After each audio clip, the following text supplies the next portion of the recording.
ജില്ലയിൽ നിന്നും തിരിച്ചു പോകുന്ന സമയത്ത് റെയിൽവേ സ്റ്റേഷനിലേക്ക് എത്തിയ സമയത്താണ് നമ്മൾ KSUവിന്റെ നേതൃത്വത്തിൽ കരിങ്കൊടി പ്രതിഷേധവുമായി കടന്നു വന്നിട്ടുള്ളത്.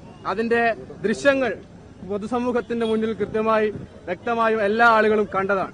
കരിങ്കൊടി ഉപയോഗിച്ചുള്ള ഒരു പ്രതിഷേധമാണ്. പക്ഷേ ആ ഒരു സമയത്ത് കരിങ്കൊടി പ്രതിഷേധത്തെ മറ്റൊരു വിധത്തിൽ വ്യാഖ്യാനിച്ചുകൊണ്ട് മാരകായുധങ്ങൾ ഉപയോഗിച്ച് മന്ത്രിയെ കൊല്ലാൻ വേണ്ടി ശ്രമിച്ചു എന്നതുൾപ്പെടെയുള്ള വകുപ്പുകൾ ചേർത്തുകൊണ്ട് ഞങ്ങളെ ജയിലിലടക്കാൻ വേണ്ടിയിട്ടുള്ള ശ്രമമാണ് ഈ ഒരു ഘട്ടത്തിൽ ഉണ്ടായിരിക്കുന്നത്.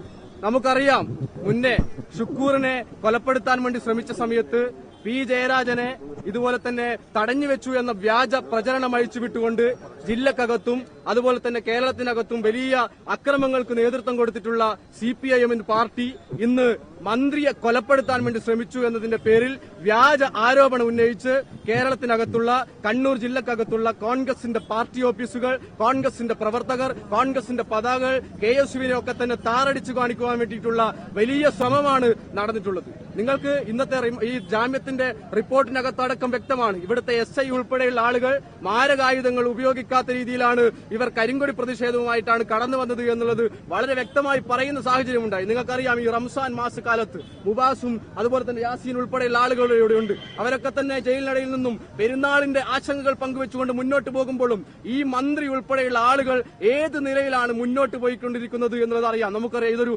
ഭരണകൂട വേട്ടയാണ് എന്നുള്ള കാര്യത്തിൽ ഒരു തർക്കവുമില്ല. അവരുടെ ഭീകരതയാണ്. കേന്ദ്രത്തിനകത്ത് പ്രതിഷേധങ്ങളെ നരേന്ദ്രമോദി എങ്ങനെയാണോ നോക്കിക്കാണുന്നത്, അഴിച്ചമർത്താൻ വേണ്ടി ശ്രമിക്കുന്നത്, അതുപോലെ കേരളത്തിനകത്ത് ഇടതുപക്ഷ സർക്കാർ ഇവരെ ഇടതുപക്ഷം എന്ന് വിളിക്കാൻ സാധിക്കില്ല. അവർ തീവ്ര വലതുപക്ഷമായി മാറിക്കൊണ്ട് നിലയിലുള്ള പ്രവർത്തനങ്ങളുമായിട്ട് അവർ മുന്നോട്ട് പോകുന്ന സമയത്ത് നിങ്ങളൊരു കാര്യം മനസ്സിലാക്കണം. നമ്മൾ മുന്നേ പറഞ്ഞതുപോലെ തന്നെ AN ഷംസീറിന്റെ തിരക്കഥയിൽ ഗൺമാന്റെ സംവിധാനത്തിൽ മന്ത്രി നിറഞ്ഞാടി അഭിനയിച്ചിട്ടുള്ള ഒരു സിനിമയായി, പൊട്ടിപ്പാളീസായ ഒരു സിനിമയായി ഈ ഒരു തിരക്കഥകൾ മാറിയിരിക്കുന്നു എന്നുള്ളതാണ് നമ്മൾ കാണുന്നത്. നിങ്ങൾക്കറിയാം, കരിങ്കൊടി കാണിച്ചതിന്റെ പേരിൽ, പ്രതിഷേധം സംഘടിപ്പിച്ചതിന്റെ പേരിൽ, ഞങ്ങൾ ഈ ഭരണവർഗത്തിന്റെ പോരായ്മകളെ ചൂണ്ടിക്കാണിച്ചതിന്റെ പേരിൽ ഈ നിലയിൽ വേട്ടയാടുന്ന സർക്കാരിനോട് ഞങ്ങൾക്കൊന്നേ പറയാനുള്ളൂ.